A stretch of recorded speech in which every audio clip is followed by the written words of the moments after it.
BBC Nepali सेवाको साँझ पखबाट गनी अन्सारीको नमस्कार। आज कार्यक्रममा पार्टी एकता जोगाउन भन्दै एमालेका दुई पक्षको कार्यदल सक्रिय, के नेपाल पक्षले ओली पक्षलाई गलाउनै खोजेको हो? कहाँ के असर पर्छ वा त्यस्तो असर परेको अवस्थामा हामी सहयात्रीको दृष्टिकोणबाट कसरी जान सक्छौँ भन्ने विषयमा विभिन्न दृष्टिकोणहरू भएका हुनाले साझा दृष्टिकोण बनाउने समस्या विद्यमान रहेको हो। गत 24 घण्टामा थप 2600 भन्दा बढीमा कोरोना भाइरस संक्रमण, 15 जनाको मृत्यु। अन्तर्राष्ट्रिय प्रसङ्गमा थप भूभाग कब्जा गर्ने सिलसिला जारी राखेको अफगान तालिबान समूहको दाबी। अनि पल्स रेट मेरो 210 जस्तो भयो होला, लास्ट भयो, भूकम्प आए जस्तो, जमिनै टेक्या खुट्टै नरहे जस्तो होइन। एउटा पहिला शब्दमा कसरी बयान गर्यो होइन। टोकियो म्याराथनका लागि सुरुमा नाम दर्ता भएर पनि जान नपाएका खेलाडी गोपीचन्द्र पार्कीको अनुभवबारे कुराकानी। तर सबैभन्दा पहिला आजका प्रमुख विश्व समाचार। सञ्जय ढकालबाट समाचार सुन्नुहोस्। अफगान सरकारले अमेरिकी सेनाको फिर्तीका कारण आफ्ना फौज चापमा परेको स्वीकारेको छ, तर तालिबानले कब्जा गरेका क्षेत्र पुनः नियन्त्रणमा लिन आफू प्रतिबद्ध रहेको बताएको छ। राष्ट्रिय सुरक्षा सल्लाहकार हमदुल्ला मोहिबले अफगान सेना तालिबानतर्फ लागेका विवरणहरू अस्वीकार गरेका छन्। यसअघि अफगानिस्तानमा अमेरिकी सेनाले छाडेर गएपछि बाग्राम अखडा सम्हालेका एक सैनिक कमान्डरले अफगान अधिकारीहरूलाई थाहा नदिकनै अमेरिकी सेनाले मध्यरातमा उक्त अखाडा छाडेर गएको बताएका छन्। जेनरल असादुल्लाह कोहिस्तानीले बीबीसीलाई अफगान सेनाले उक्त अखाडा खाली गरिएको केही घण्टापछि मात्र थाहा पाएको बताए। अफगानिस्तानमा भित्रिएको 20 वर्ष पश्चात गत साता अमेरिकी सेनाले राजधानी काबुलबाट 40 किलोमिटर उत्तरमा रहेको सो अखाडा छाडेको थियो। यसअघि अमेरिकी सेनाले अफगान नेताहरूसँगको समन्वयमा उसले विभिन्न अखाडाहरूबाट आफ्ना सेना फिर्ता लगिरहेको बताएको थियो। यसबीच तालिबानले अफगानिस्तानमा आफ्नो नियन्त्रणमा तेज विस्तार गर्दै बितेको एक दिनमा थप 10 जिल्ला कब्जा गरेको छ। उनीहरूले आगामी महिना सरकारसँगको वार्तामा प्रगति हुने अपेक्षा राखेको बताएका छन्। संवाददाता योगिता लिमये भन्छिन्, तालिबानका प्रवक्ता जबिउल्लाह मुजाहिदले बीबीसीलाई अफगान सरकारको प्रतिनिधि समक्ष आफ्ना योजना पेश गर्ने बताए। सरकारले त्यसबारे कुनै प्रतिक्रिया दिएको छैन। संवाददाता योगिता लिमयेको भनाई। बेलारुसका राष्ट्रपतिका पूर्व प्रत्याशी भिक्टर बाबरिकोलाई घुस लेनदेन तथा सम्पत्ति शुद्धिकरणको मामिलामा दोषी ठहर गर्दै 14 वर्ष जेल सजाय सुनाइएको छ। बाबरिकोलाई गत वर्ष जुनमा राष्ट्रपति पदको चुनाव अगाडि पक्राउ गरिएको थियो। त्यतिखेर राष्ट्रपति अलेक्जान्डर लुकासेन्कोका उनी सबभन्दा प्रभावशाली प्रत्याशी थिए, तर लगत्तै उनलाई उम्मेद्वारबाट अयोग्य बनाइयो। तेल निर्यातकर्ता देशहरू उत्पादन बढाउने सहमति गर्न विफल भएपछि तेलको मूल्य सन् 2014 यताकै सबभन्दा उच्च बिन्दुमा पुगेको छ। अमेरिकाको एक मुख्य मूल्य सूचकमा प्रति ब्यारेल कच्चा तेल $77 पुगेको छ। सोमबार तेल निर्यातकर्ता देशहरूको कार्टेल ओपेक तथा उसका साझेदारहरूले गत वर्ष तिनले आपूर्तिमा गरेको कटौतीको निर्णय उल्ट्याउने छलफल त्यागेका थिए। कोभिड पछिको आर्थिक सुधारका माझ तेलको माग बढिरहेको बेला ओपेकको पछिल्लो कदम आएको छ। बीबीसीका आर्थिक संवाददाता एन्ड्रयू वाकर भन्छन्, ओपेक प्लस भनिने समूहभित्र युएईले आफ्नो निम्ति दीर्घकालमा थप उत्पादन गर्न सक्ने सहुलियत माग गरेका कारण आन्तरिक गतिरोध उब्जिएको छ। संवाददाता एन्ड्रयू वाकरको भनाई। ब्रिटेनका स्वास्थ्य मन्त्री सजिद जाविदले इङ्ल्यान्डमा यसै महिना कोभिड विरुद्ध लगाइएका सबै निषेधाज्ञाहरू खुकुलो पारिएपछि देशमा एक दिनमा 1 लाख संक्रमण हुन सक्ने बताएका छन्। अब देश अन्जान मार्गमा हिँड्न लागेको उनले बीबीसीलाई बताए। तर ब्रिटेनमा भइरहेको द्रुत खोप अभियानका कारण कोभिडले ग्रसित भएर अस्पताल जानुपर्ने वा ज्यान गुमाउनेहरूको सङ्ख्या भने घट्ने उनले बताए। सरकारका वैज्ञानिक सल्लाहकारहरूले तत्काल निषेधाज्ञाहरू खुकुलो पार्नु उच्च जोखिमयुक्त हुने बताइरहेका छन्। इन्डोनेसियामा सर्वाधिक दैनिक कोरोना भाइरस संक्रमण तथा मृत्यु भएको भोलिपल्ट उसले अक्सिजनको आपतकालीन आपूर्तिका निम्ति अन्तर्राष्ट्रिय मद्दतका निम्ति अपिल गरेको छ। जाकार्ताले सिङ्गापुर, चीन अनि अन्य देशहरू समक्ष मद्दत मागेको छ। त्यहाँ डेल्टा भेरिएन्ट फैलिएको कारण दिनको 50,000 भन्दा धेरै संक्रमण हुन सक्ने उसले चेतावनी दिएको छ। सोमबार त्यहाँ झन्डै 30,000 संक्रमित फेला परेका थिए भने 558 जनाको ज्यान गएको थियो। धेरै ठाउँमा अस्पतालहरू थेग्न नसक्ने अवस्थामा पुगेका छन्। मानिसहरू गम्भीर बिरामीलाई समेत घरमै उपचार गराउन चर्को मूल्य तिरेर औषधि र अक्सिजनको जोहो गर्दैछन्। र सोमबार एउटा स्कुलबाट 150 विद्यार्थी अपहरित भएपछि नाइजेरियाको उत्तरी कादुना राज्यका अधिकारीहरूले जोखिमयुक्त सबै स्कुलहरू बन्द गराउन आदेश दिएका छन्। सुरक्षा चौकीबाट आधा घण्टाभन्दा पर दूरीमा रहेका स्कुलहरू बन्द गराउनु पर्नेछ।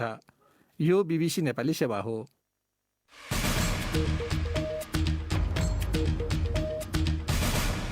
साँझपखमा पुनः स्वागत छ। नेकपा एमालेका दुई पक्षको कार्यदल सोमबारबाट सक्रिय भएपछि फेरि एकता जोगाउने प्रयासले गति लिएको देखिएको छ। लामो समय निष्क्रिय बन्न पुगेको कार्यदल एमाले अध्यक्ष तथा प्रधानमन्त्री केपी शर्मा ओलीले असन्तुष्ट पक्षलाई दिएको समयसीमा सकिएकै दिनदेखि सक्रिय बनेको हो। विषयवस्तुमा प्रवेश गरेर आजको बैठक सकिएको नेताहरूले बताएका छन्। बीबीसी नेपालीसँगको अनौपचारिक कुराकानीमा प्रधानमन्त्री निकट एक नेताले उनकै शब्दमा पार्टीको कार्यदल र गुटको कार्यदलबीच वार्ता भइरहेको टिप्पणी गरे भने नाम खुलाउन नचाहने असन्तुष्ट पक्षका अर्का नेताले कार्यदल तहमा खासै उत्साहजनक छलफल नभएको बताए। ती दुई नेताको भनाइले एमालेभित्र कायम आपसी अविश्वास र सहमति सजिलो नभएको सङ्केत गर्छ। यसै सन्दर्भमा हामीले कार्यदलमा रहेका माधव नेपाल पक्षीय नेता भीम रावललाई एकता प्रयासमा तपाईँहरूको वार्ता कुन दिशामा अघि बढिरहेको छ भनेर सोधेका छौँ। आज हामीले विषयहरूमा छलफल गर्यौं र ती विषयहरूका सम्बन्धमा विभिन्न सदस्यहरूले आफ्ना कुराहरू राख्नुभयो। अब हामी त्यसलाई भोलि फेरि थप छलफल गरेर ती विषयका सम्बन्धमा ठोस धारणा बनाउने दिशातर्फ जान्छौँ। अहिलेसम्म हेर्दाखेरि के विषयमा मिल्न सकिन्छ जस्तो लाग्छ, केमा अझ बढी पहल गर्नुपर्छ जस्तो लाग्छ? हामीले मूलभूत रूपमा नेकपा एमाले पुनर्जीवित भएपछि त्यो नेकपा एमालेलाई समग्र रूपमा पूर्ववत अवस्थामा कसरी क्रियाशील बनाउने भन्ने विषयमा नै केन्द्रित भएर छलफल गरिरहेका छौँ र त्यससँग सम्बन्धित अन्य जे विषयहरू गाँसेर आउँछन् ती विषयहरूलाई पनि कसरी अगाडि बढाउने भन्ने प्रसङ्गमा हाम्रा धारणाहरू व्यक्त भइरहेका छन्। अलि बढी कसरत गर्नुपर्ने विषय, अलि पेचिलो विषय के देख्नु भएको छ यहाँहरूले? नेकपा एमाले पुनर्जीवित भइसकेपछि 2077 साल जेठ 2 गते भन्दा अगाडिको अवस्थामा यसका सम्पूर्ण पार्टी कमिटीहरू र यससँग सम्बद्ध जनसङ्गठनहरूलाई पनि परिचालित गर्नुपर्ने परिस्थिति भएको हुनाले एक त त्यो पुनर्जीवित गर्नुपर्ने कुरा भइहाल्यो। आधारभूत रूपमा त्यसमा हामी सबैको सहमति नै छ र त्यसको साथसाथै यस अवधिमा जुन सङ्गठनात्मक रूपमा कतिपय कामहरू गर्नुपर्ने अवस्था छ, कतिपय विषयहरूलाई फेरि पुनर्व्यवस्थापित गर्नुपर्ने कुराहरू छ। पार्टी जति बेला नेकपाको रूपमा थियो र त्योभन्दा पछाडि जब नेकपा एमाले पुनर्जीवित हुने अवस्था भयो त्यसबिचमा विभिन्न रूपमा भएका निर्णयहरूका विषयमा त्यसलाई कसो गर्ने के गर्ने भन्ने विषय छ र सँगसँगै प्रतिनिधि सभा विघटनपछि उत्पन्न परिस्थितिमा हामीले जुन राजनीतिक रूपमा विभिन्न कामहरू गरेका छौँ, विभिन्न पाइलाहरू चालेका छौँ, त्यसलाई कसरी लिने भन्ने विषय पनि छलफलमा गहन रूपमा विचार विमर्श गरेर निश्चित धारणा बनाउनु पर्ने आवश्यकता छ। तपाईँहरू दुवै पक्षले पार्टी एकताका लागि त्याग गर्न तयार छौँ भनेर भन्दै आउनु भएको छ। तपाईँहरू त्याग के गर्न सक्नुहुन्छ र त्याग के खोजेको ओली पक्षबाट? अहिले मूलभूत रूपमा हामीले नेपाल कम्युनिस्ट पार्टी एमाले जुन विधि पद्धति प्रणालीबाट सञ्चालन हुँदै आएको थियो र हाम्रो समग्र जुन सङ्गठनात्मक प्रणाली छ त्यसलाई मूल आधार बनाएर अरू उठेका विषयहरूलाई हामीले कसरी समाधान गर्ने, जस्तो मैले अघि नै चर्चा गरिसकेँ, त्यसलाई समाधान गरेर अगाडि बढाउने भन्ने कुरा नै मूलभूत रूपमा छलफलको केन्द्रबिन्दुमा रहेको छ र यो छलफलको क्रममा यसलाई समाधान गरेर जानुपर्छ। त्यो अहिलेको राष्ट्रको सम्पूर्ण स्थितिलाई हेर्दा त्यो आवश्यक छ भन्नेतर्फ सबैका विचारहरू केन्द्रित छन्। तर हामीले भर्खरै मात्रै विषयमा आज प्रवेश गरेको हुनाले भोलि या पर्सि हुने छलफलहरूमा यसले अरू ठोस आकार ग्रहण गर्न सक्छ। एक थरीले चाहिँ सर्वोच्च अदालतले प्रतिनिधि सभा विघटन सम्बन्धी मुद्दाको फैसला सुनाउन एक हप्ता समय दिएकोले तपाईँहरूले समय यसो काट्नलाई वार्तामा व्यस्त भएको जस्तो देखिएको भने आशंका गर्छन्। हामीहरूको छलफलमा त्यस्तो किसिमले सबै सदस्यहरूका धारणा व्यक्त भएका छैनन्। वास्तविक रूपमा समस्या समाधान गर्ने र देशको राजनीतिको समग्र वातावरणलाई ध्यानमा राखेर जुन रूपले नेकपा एमालेमा समस्या उत्पन्न भएको छ त्यसलाई समाधान गरेर जानु उचित हुन्छ भन्ने दृष्टिकोणबाट विचारहरू व्यक्त भइरहेको मैले पाएको छु। त्यसकारण समय कटाउनलाई मात्रै यी विचारहरू आएका हुन् वा यो काम गरिएको भन्ने त मलाई लागेको छैन। अब अन्त्यमा तपाईँहरू पार्टी अध्यक्ष तथा प्रधानमन्त्री ओलीलाई पार्टी एकता भन्दा पनि उनलाई गलाएरै छोड्ने भन्नेतिर ध्यान छ तपाईँहरूको भन्ने आरोप छ। त्यस्तो होइन, किनभने मूल रूपमा जब पार्टीमा अन्तर्विरोध सिर्जना हुन्छ त्यसलाई समाधान नगरेर अगाडि जाने हो भने त्यति बेला सबै सङ्गठनात्मक प्रणालीदेखि लिएर सैद्धान्तिक नीतिगत अनेक कुराहरूमा समस्या उत्पन्न हुन्छ। त्यसमा हाम्रो जोड के हो भने पार्टी विधि सिद्धान्त नीति र हाम्रो जुन विगतको सङ्गठनात्मक अभ्यास हो त्यसबाट अगाडि बढ्यो भने पार्टी प्रभावकारी पनि हुन्छ, जनमानसमा पनि हामी तदनुकूल नै प्रस्तुत हुन सक्छौँ भन्ने हाम्रो धारणा हो। त्यसको साथसाथै जुन प्रतिसभा विघटन र तत्त सम्बन्धमा जे कुराहरू आएका छन् यसबाट हाम्रो लोकतन्त्र, हाम्रो संविधान र हामीले गरेका उपलब्धिहरूलाई हामी सबै मिलेर कसरी त्यसको संरक्षण गर्ने भन्ने विषय हो। अब यो विषयको कुरा गर्दा अब कहाँ कहाँ के असर पर्छ वा त्यस्तो असर परेको अवस्थामा हामी पार्टीको सहयात्रीको दृष्टिकोणबाट कसरी जान सक्छौँ भन्ने विषयमा विभिन्न दृष्टिकोणहरू भएका हुनाले त्यो दृष्टिकोणलाई साझा दृष्टिकोण बनाउने समस्या विद्यमान रहेको हो। नेकपा एमालेका माधव नेपाल पक्षीय नेता भीम रावल। हाम्रो स्टुडियो प्रसारण प्रणालीमा प्राविधिक समस्या उत्पन्न भएर हिजोको साँझपख कार्यक्रम केही बेर अवरुद्ध हुन गएकोमा हामी क्षमा प्रार्थी छौँ। यस सन्दर्भमा सम्पूर्ण पाठक तथा श्रोताबाट प्राप्त सन्देशका लागि हामी आभारी छौँ। बाँकी विषय। नेपालमा गत 24 घण्टामा थप 2634 जनामा कोरोना भाइरस संक्रमण र 15 जनाको मृत्यु भएको स्वास्थ्य तथा जनसङ्ख्या मन्त्रालयले जनाएको छ। कुल परीक्षणको 21% संक्रमण देखिएको छ। सो अवधिमा 1565 जना संक्रमण मुक्त भएपछि निको भएका संक्रमित 94.6% पुगेका छन्। यसैबीच विश्व स्वास्थ्य संगठनले आपतकालीन प्रयोगका लागि स्वीकृति गरेका जुनसुकै कोभिड खोप नेपालमा भित्र्याउन सकिने औषधि व्यवस्था विभागले निर्णय गरेपछि विदेशी बजारमा तत्काल उपलब्ध हुने खोप नेपाल भित्र्याउन सहज हुने विश्वास लिइएको छ। पछिल्लो पटक नेपालमा थप खोपलाई आपतकालीन प्रयोगको अनुमति दिने विषयमा भइरहेका निर्णयबारे BBC अनलाइनमा समाचार लेखेका साथी फणिन्द्र दाहालसँग हामीले कुराकानी गरेका छौँ। फणिन्द्रजी, नेपालमा कोभिडका थप खोप ल्याउन अनुमति दिइएको भन्ने कुरा छ, के हो? यस सम्बन्धी एउटा महत्त्वपूर्ण निर्णय भएको छ। औषधि व्यवस्था विभागले विश्व स्वास्थ्य संगठनले आपतकालीन प्रयोगको लागि अनुमति दिएका खोपहरू नेपालमा भित्र्याउने हो भने अलग्गै अनुमति आवश्यक नपर्ने भनेको छ। यसको अर्थ Pfizer, BioNTech, Johnson and Johnson, Moderna जस्ता जुन खोपहरू सूचीकृत भएका छन् र जसलाई अहिलेसम्म नेपालको नियामक निकायले अनुमति दिइसकेको थिएन, अब त्यो खोपहरू सोझै नेपालमा ल्याउन मिल्छ। र यसले चाहिँ अब कोभ्याक्स भनिने जुन विश्वव्यापी खोप साझेदारीको अभियान छ त्यो मार्फत नेपालले खोपहरू प्राप्त गर्ने भयो। अमेरिका लगायत पश्चिमा देशहरूबाट भने अनुमति लगायतको यो प्रशासनिक प्रक्रिया छोटिने देखिन्छ।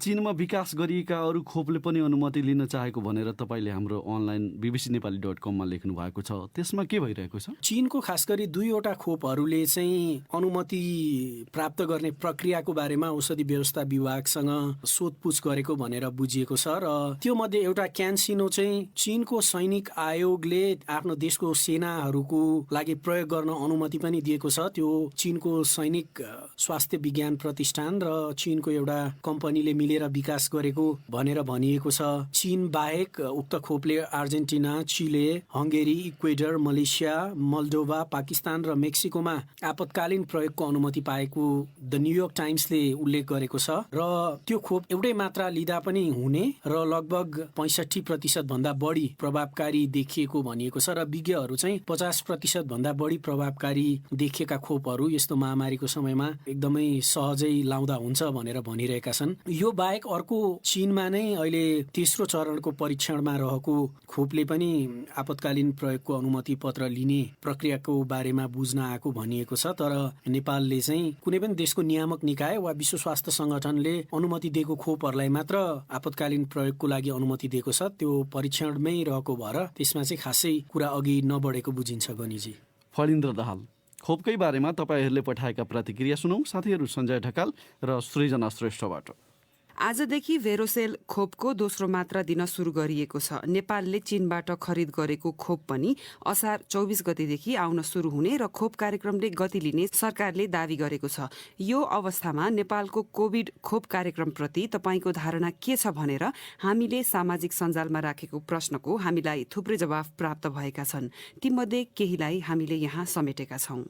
सौगात लामिछाने लेख्छन्, नेपाल र नेपालीको लागि यो खुसीको कुरा हो। अब यति गरेपछि कोरोनाको दोस्रो लहर छिटोभन्दा छिटो जानेछ र हामी सबैको जीवनयापन केही सहज हुनेछ भन्ने कुरामा मेरो मनमा पनि केही झिनो आश पलाएको छ। यसै गर्दै सबै नेपालीले कोरोनाको खोप पाउन् र सुरक्षित रहन्। खोप लगाउँदा पहुँच होइन, क्रम हेरेर लगाउनुपर्छ। खोपको पहुँच सबै नेपालीले छिटोभन्दा छिटो पाउनुपर्छ अनि मात्र लकडाउन खुकुलो पार्नुपर्छ, नत्र कोरोनाको तेस्रो लहर आउँदैन भन्न सकिन्न। इन्द्रकुमार श्रेष्ठ भन्छन्, अन्य देशमा कोभिड नियन्त्रणका लागि खोपलाई पहिलो प्राथमिकता दिएर जनताले खोप पाइसके। हामी कहाँ भने सत्ताभित्रका दल बाजाबाज गर्दै र कमिसनको हिसाब गर्दैमा व्यस्त छन्। ढिलो गतिमा भित्र्याइने खोप कहिलेसम्ममा सम्पूर्ण जनताले पाइसक्लान् भन्ने चिन्ता लागेको छ। तिलक राणाको भनाइ छ, खोप पनि कहिले कुन देशबाट कहिले कुन देशबाट ल्याइन्छ अनि कुन देशले दिन्छ भनेर मौका हेर्छ सरकारले। कतिको विश्वासिलो हो तथ्य प्रमाण भने केही छैन। पहिला कस्तो व्यक्तिहरूलाई दिने, यी सब बिना योजनाको झारा टार्ने काम मात्र भइरहेको छ। भोलानाथ सुवेदीको सुझाव छ, खोप आएर लगाउन पाउँदा खुसी मान्नु नै पर्छ। तर खोप लगाउन पुगेकाहरूको शास्ति भनिसाध्य छैन। आज दुई स्थानको अवस्था हेर्दा कोरोना नियन्त्रण भन्दा विस्तार गर्ने मात्र देखियो। खोप लगाउनु अगाडि राम्रो व्यवस्थापन गर्नुपर्छ। राजेन्द्र सुब्बा भन्छन्, पहुँचको आधारमा नभई आवश्यकताको आधारमा अहिले कमाएर भरे खानुपर्ने बाध्यता हुने समूह, सार्वजनिक यातायातका कर्मचारी, व्यापार व्यवसायमा संलग्न मानिसहरू, शिक्षक तथा विद्यार्थीहरूलाई खोप दिनुपर्छ र अब आउने खोपको न्यायोचित वितरण गरिए कोरोनाको समस्या न्यूनीकरण गर्न ठूलो सहयोग पुग्थ्यो। यसमा सरकारको ध्यान पुगोस्, खोप पहुँचको आधारमा वितरण नहोस्। हुने खानेले भन्दा हुँदा खानेले यो सरकार मेरो पनि अभिभावक हो भन्ने महसुस गर्न पाउन्। सुशीला सिलवाल भन्छिन्, स्वास्थ्य मापदण्ड अनुसार उमेर समूह बढी जोखिममा काम गर्ने व्यक्तिहरू पहिलो प्राथमिकतामा पर्नुपर्छ। पहुँचवालाहरूको सोर्स लगाएर खोप लगाउने काम कोहीबाट पनि नहोस्। पालो कुर्नुपर्छ, ढिलो छिटो सबैको पालो आउँछ। बलेन्द्र ओली लेख्छन्, नेपालमा खोप उत्पादन नभए पनि बाहिर देशबाट खोप आउनु र नेपाली जनताले खोप लगाउन पाउनु सरकारको एकदमै सकारात्मक कदम हो। जनताको सुरक्षाको ग्यारेन्टी सरकारले लिनुपर्छ। सम्पूर्ण नेपालीले खोप पाउनुपर्छ र कोभिडबाट सुरक्षित भएको महसुस सम्पूर्ण नेपालीलाई हुनुपर्छ। प्रिया लामिछाने भन्छिन्, कोरोनाको खोप समयमा नै लगाइदिनु सरकारको दायित्व हो, किनकि अहिलेको विषम परिस्थितिमा सरकार र सरोकारवाला निकायको सम्पूर्ण ध्यान कोरोना रोकथाममा हुनुपर्छ। उच्च जोखिम भएका स्थानहरूमा खटिरहेका व्यक्तिहरूलाई पहिलो प्राथमिकता दिनुपर्छ। साँझपखमा नेपाल बाहिरका केही विषय। अफगानिस्तानमा थप भूभाग कब्जा गर्ने सिलसिला जारी राखेको तालिबान समूहले दावी गरेको छ। बितेको एक दिनमा उसले 10 भन्दा धेरै जिल्ला आफ्नो नियन्त्रणमा खोसेको छ। यसैबीच अमेरिकी सेनाले अफगान सेनालाई पूर्व जानकारी नै नदिएर मध्यरातमा उसको मुख्य सैन्य अखाडा बाग्राम पूर्ण रूपमा छाडेका विवरण आएका छन्। बीबीसी विवरणमा आधारित रिपोर्ट सुनौ सञ्जय ढकालबाट। अमेरिकी तथा नेटो सेनाले तीव्र गतिमा अफगानिस्तान छाड्दै गर्दा तालिबानले भूभागहरू आफ्नो नियन्त्रणमा राख्ने कारबाहीको रफ्तार पनि तेज पारिरहेको छ। तालिबानको नियन्त्रणमा अब 1/3 भूभाग भइसकेको बताइएको छ। अमेरिकी सेनाले भने 2 दशकसम्म अफगानिस्तानको सैन्य कारबाही सञ्चालन गर्दै आएको मुख्य केन्द्र आधारातमा छाडेका विवरणहरू आएका छन्। बाग्रामका नयाँ कमान्डर जेनरल असादुल्लाह कोइस्तानीले बीबीसीसँग कुरा गर्दै शुक्रबार मध्यरात 3 बजेतिर अमेरिकी सेनाले उक्त अखाडा खाली गरेको बताए। तर त्यो जानकारी उनले घण्टौँपछि मात्र पाएको पनि बताए। बाग्राम अखाडामा जेल पनि रहेको छ, जहाँ 5000 तालिबानी बन्दी रहेका छन्। अमेरिकी सेना फिर्ता हुँदै गर्दा तालिबानले कारबाही विस्तार गर्दैछ। जेनरल कोइस्तानीले उनीहरूले तालिबानले अब बाग्राममा हमला गर्ने ठानिरहेको पनि बताए। अखाडामा पत्रकारहरूसँग बोल्दै उनले वरपरको ग्रामीण भेगमा तालिबानहरूको सक्रियता बढिरहेको रिपोर्ट पाएको बताए। अमेरिकी सेनासँग तुलना गर्न त नसकिने, तर आफ्नो वरकतले भ्याएसम्म सबै मानिसलाई सुरक्षित पारेर सेवा दिन खोजिरहेको जेनरल कोइस्तानीको भनाइ थियो। एपी समाचार संस्थाले आधारातमा बाग्राम छाडेको बारे सोधेको प्रश्नको जवाफमा अमेरिकी सेनाका प्रवक्ता कर्नेल सनी लिगेटले गत साता प्रकाशित विज्ञप्तिको हवाला दिँदै अमेरिकी फौजले विभिन्न अखाडाबाट तिनको फिर्ती अफगान नेतृत्वसँगको समन्वयमा गरिरहेको बताए। यसअघि अफगानिस्तानका 1000 भन्दा बढी सैनिकहरू तालिबान उग्रवादीहरूसँगको भिडन्तपछि भागेर छिमेकी ताजिकिस्तानतर्फ गएका अधिकारीहरूले बताएका थिए। अफगानिस्तानमा हिंसा चर्किएको छ र हालैका दिनमा तालिबानहरूले देशको उत्तरी भेगमा कब्जा गर्ने कार्यमा उल्लेख्य उपलब्धि हासिल गरिरहेको बताइएको छ। 20 वर्षपछि अमेरिका, युके र गठबन्धन सैन्य त्यहाँबाट फिर्ता जान थाल्दा भिडन्तहरूमा वृद्धि भएको देखिएको छ। विश्व ब्याङ्कको एउटा अध्ययनले भारतीय गाउँहरूमा दाइजो स्वरूप दिइने रकम विगतका केही दशकमा धेरै हदसम्म उस्तै रहेको पाइएको देखाएको छ। सन् 1960 देखि सन् 2008सम्म भारतीय गाउँहरूमा भएका 40,000 विवाहको अध्ययन गरेर अनुसन्धानकर्ताहरूले यो निष्कर्ष निकालेका हुन्। बीबीसी विवरणमा आधारित रिपोर्ट सुनौ रमा पराजुलीबाट। भारतमा सन् 1961 यता विवाहमा दाइजो दिने विषय गैर कानुनी रहँदै आए पनि अध्ययनले 95% भन्दा बढी विवाहमा दाइजो दिने गरिएको पत्ता लगाएको छ। दाइजोलाई सामाजिक कुरीतिका रूपमा व्याख्या गरिने भए पनि यसको अभ्यास जारी नै रहेको छ र यसले महिलाहरूलाई घरेलु हिंसा र कहिलेकाहीँ मृत्यु नै हुनेसम्मको जोखिममा पारेको छ।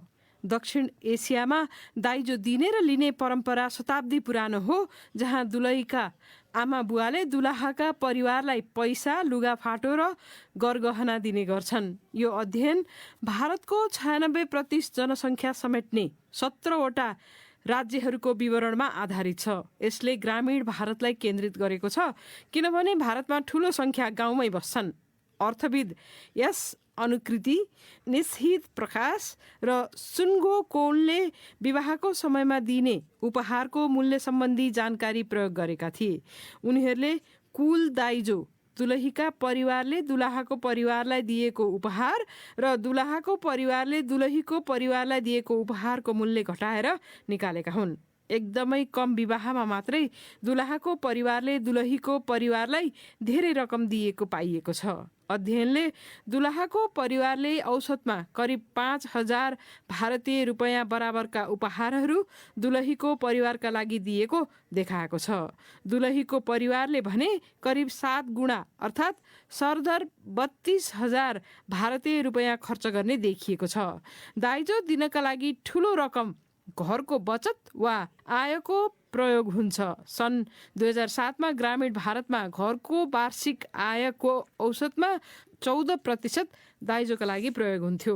विश्व ब्याङ्कको अनुसन्धान समूहकी अर्थविद डाक्टर अनुकृतिले भनिन्, भारतमा औसतमा ग्रामीण आय बढेका कारण दाइजोको मूल्य आयका हिसाबले समयसँगै घटेको छ। तर यो केवल औसत दाबी हो। घरको आयसँग दाइजोको तुलना कस्तो छ भन्नका लागि प्रत्येक घरको आय हेर्नुपर्छ र त्यसका लागि घरको आय र खर्चको तथ्याङ्क आवश्यक पर्छ।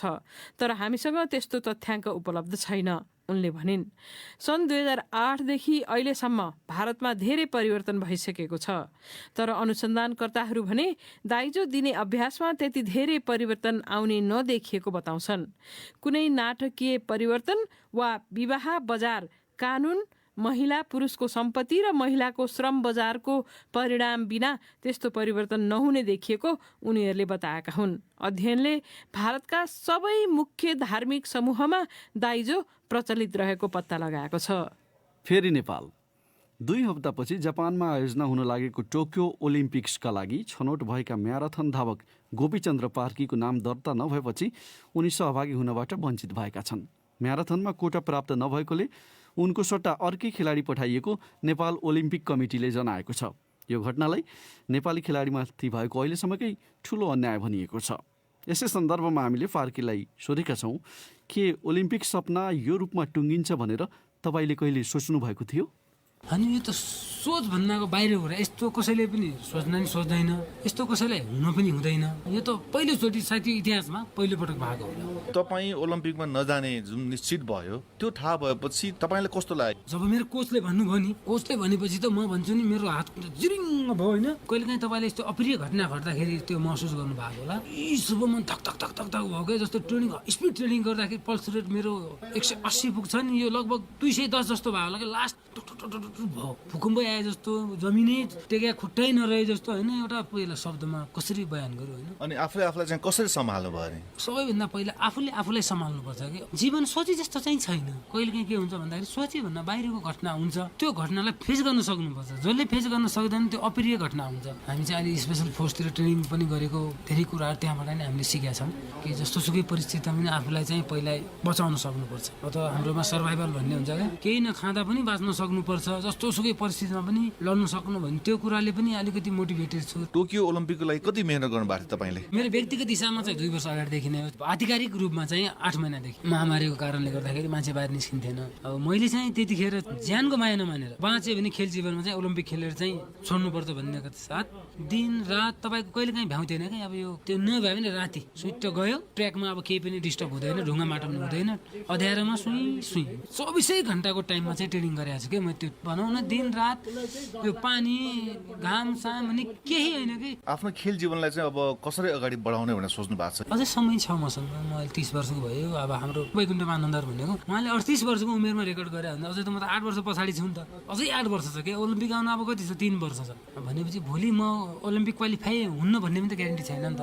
क्वालिफाई पो गरेर जान्छु कि भनेको तपाईँको अर्को ओलम्पिक चाहिँ म छनौट भएरै जान्छु भन्ने खालको एउटा अठोट लिनुभएको? मैले त्यो अठोट मैले लिइसकेको छु। वाइल्ड कार्ड युनिभर्सिटी इनका ती जो प्रेस विज्ञप्ति जारी गरे एउटा मलाई कमजोर देखाइयो। अब टार्गेट के छ भन्दाखेरि पहिलो कुरा त ओलम्पिक क्वालिफाई गर्न चाहन्छु म होइन। तर क्वालिफाई गर्नको लागि यो सशस्त्रको जागिरीले 20-25 हजारको तलबले काठमाडौँ ठाउँमा रेन्टमा बसेर यो क्वालिफाई त यो कसैले पनि गर्न सक्दैन। यसको लागि त आर्थिक चाहिन्छ। टोकियो ओलम्पिकमा छनौट हुनको लागि चाहिँ तपाईँको खर्च कहाँ भयो? सुजमै गयो। लगभग मेरो 5-6 जोड सुज आयो।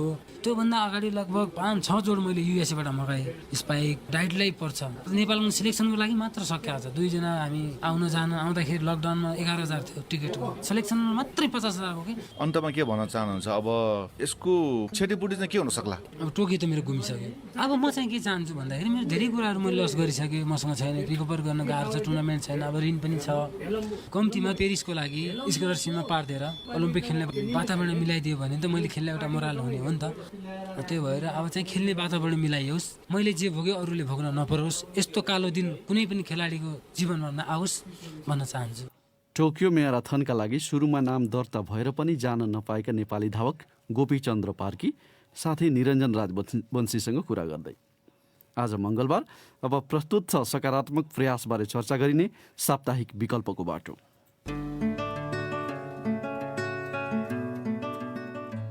आफ्नो शरीरमा खेरा गइरहेको रगतले अरू कसैको ज्यान बच्छ भने किन नगर्ने त भनेर चाहिँ मैले नियमित रूपमा रक्तदान गर्दै आएँ। सुरुका दिनमा त हामी आफैले आफ्नो सामर्थ्यले सबै ठाउँमा गएर रक्तदान अभियानलाई अगाडि बढायौँ र अहिले चाहिँ हामीलाई थुप्रै सङ्घ संस्थाहरूले सहयोग पनि गर्नुभएको छ र धेरैभन्दा धेरै रक्तदाताहरू पनि पाइएको छ। सामाजिक सञ्जाल मार्फत बुटवलमा एक अभियान चलाइएको छ, रगत नपाए बुटवल जानु। त्यसमा अहिले देशभरिका करिब 18,000 युवा जोडिएका छन्। उनीहरूले बिरामीहरूलाई सजिलो गरी रगत उपलब्ध गराउँछन्। ब्लड ब्याङ्कमा रगतको अभाव हुन नदिन आफूहरूले नियमित रूपमा रक्तदान गरिरहेको उनीहरूको भनाइ छ। आजको विकल्पको बाटोमा अभावका बेला काठमाडौँसम्म रगत पठाएको उक्त अभियानबारे चर्चा गर्दैछन् बुटवल स्थित हाम्रा संवाददाता माधव नेपाल। हुन त नेपालमा रगतदान सुरु भएको करिब 8 दशक भइसकेको छ भने बुटवलमा पनि विगत 25 वर्षदेखि रगतदान गर्ने गरिएको छ। तर संगठित रूपमा समूह नै बनाएर रक्तदान गर्ने प्रचलन भने पछिल्ला वर्षहरूमा मात्र विकास भएको देखिन्छ। 2072 सालको भूकम्पको बेला धेरै घाइतेहरूका लागि रगतको आवश्यकता पर्ने अवस्था आउन सक्छ भन्दै बुटवलका केही नियमित रक्तदाताहरूले रक्तदान कार्यक्रम राखे। उक्त रक्तदान कार्यक्रममा अपेक्षा गरे भन्दा बढी रगत संकलन भएपछि रक्तदान गर्नेहरू उत्साहित भएर सामाजिक सञ्जाल मार्फत अभियान सुरु गरे, रगत नपाए बुटवल जानु, जुन अभियानको नेतृत्व गर्दै आएका छन् कृष्ण चौहानले। भूकम्प गएको समयमा हामीले काठमाडौँलाई रगत अभाव नहोस् भनेर बुटवलबाट एकै दिन 315 युनिट ब्लड कलेक्सन गरेर पठाएका थियौँ र त्यो दिन हामीले छोटो समयमा त्यति धेरै कलेक्सन गरेको हुनाले अब बुटवल एउटा रक्तदाताको हब बन्न सक्छ र यो रगत नपाए बुटवल जानु भनेर हामीले प्रमाणित गर्न सक्छौँ भनेर हामीले अभियान चलायौँ। त्यसयता यो अभियान मार्फत हरेक महिना रगत संकलन गरिँदै आएको चौहान बताउँछन्। हामीले यहाँका रक्तदाताहरूलाई संगठित गरेर हरेक रक्त समूहका व्यक्तिहरूलाई समावेश गरेर हामीले प्रत्येक महिनाको अन्तिम शनिबार रक्तदान कार्यक्रम राखेर आज झन्डै 20,000 भन्दा धेरै रगत तथा रक्तदाताहरू हामीले ब्लड ब्याङ्कलाई हस्तान्तरण गरिसकेका छौँ। यो अभियानमा जोडिएका सयौं रक्तदाता मध्येकी एक हुन् सिया गेवाली। करिब 7 वर्षको अवधिमा 27 पटक रक्तदान गरेकी गेवालीले 18 वर्षको उमेरदेखि नै रक्तदान गर्न सुरु गरेकी थिइन्। पहिलो पटक रक्तदान गर्दाखेरि कस्तो अनुभव हुने रहेछ भनेर त्यो अनुभव लिनको लागि रक्तदान गर्न मन लागेको थियो। त्यसपछि दोस्रो तेस्रो चौथो पटक रक्तदान गर्दै गएपछि चाहिँ रक्तदान गर्नुपर्ने रहेछ। आफ्नो स्वास्थ्य अवस्था पनि राम्रो हुने र आफ्नो शरीरमा खेरा गइरहेको रगतले अरू कसैको ज्यान बच्छ भने किन नगर्ने त भनेर चाहिँ मैले नियमित रूपमा रक्तदान गर्दै आएँ। नियमित रक्तदानका अतिरिक्त यो समूहले रगत चाहिँदा आकस्मिक रूपमा पनि रक्तदान गरिरहेको चौहान बताउँछन्। पोजिटिभ ब्लड ग्रुप अलिक सहज तरिकाले पाउँछ भने नेगेटिभ दुर्लभ रगत मानिन्छ। यसमा पनि एबी नेगेटिभ सबैभन्दा दुर्लभ रगत मानिन्छ। दुर्लभ रक्तदाताहरूलाई हामीले यो औपचारिक कार्यक्रमहरूमा उहाँहरूलाई ब्लड डोनेसन गराउँदैनौँ र जति बेला बिरामीलाई ब्लड आवश्यक पर्छ त्यति बेला नै हामीले व्यवस्थापन गर्न सक्छौँ। झन्डै हामीले 300+ नेगेटिभ ब्लड डोनरहरू हामीसित उपलब्ध हुनुहुन्छ। त्यो 300+ रूपन्देहीलाई पनि धानेको छ, प्लस चितवन लगायत अन्य सहरहरूमा पनि दुर्लभ रगत पाइएन भने हामी बुटवलबाट सहज तरिकाले व्यवस्थापन गर्दै आएका छौँ। सुरुमा रक्तदान गर्न मानिसहरू अप्ठ्यारो मान्ने गरेको भए पनि निरन्तरको प्रयासपछि अहिले त्यस्तो समस्या नदेखिएको चौहान बताउँछन्। सुरुका दिनमा त हामीले रक्तदान नगरेका व्यक्तिहरूलाई रक्तदान गर्नुपर्छ भनेर बुझाउन धेरै गाह्रो भयो। सहयोगी सङ्घ संस्थाहरू पनि भएन। हामी आफैले आफ्नो सामर्थ्यले सबै ठाउँमा गएर रक्तदान अभियानलाई अगाडि बढायौँ, सबैलाई बुझायौँ र अहिले चाहिँ हामीलाई थुप्रै सङ्घ संस्थाहरूले सहयोग पनि गर्नुभएको छ र धेरैभन्दा धेरै रक्तदाताहरू पनि पाइएको छ। रगत निशुल्क दान गरिने भए पनि विभिन्न स्वास्थ्य जाँचको नाममा ब्लड ब्याङ्कहरूले बिरामीहरूसँगबाट प्रति पोका कम्तीमा 700 रुपियाँ लिँदै आएका छन्। यो अभियानमा सहभागी युवाहरूले रगत निशुल्क हुनुपर्ने तथा सरकारले व्यवस्थित ब्लड ब्याङ्कहरू बनाउनु पर्ने आवाज पनि उठाउँदै आएका छन्।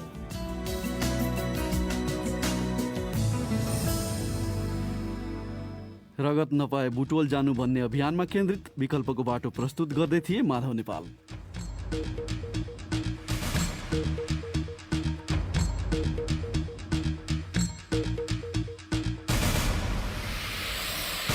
यसका साथै बीबीसी नेपाली सेवाको साँझ पख यहीँ सकिन्छ। भोलि बिहान 7:15 बजेसम्मका लागि हामी सबैलाई बिदा दिनुहोस्। नमस्कार।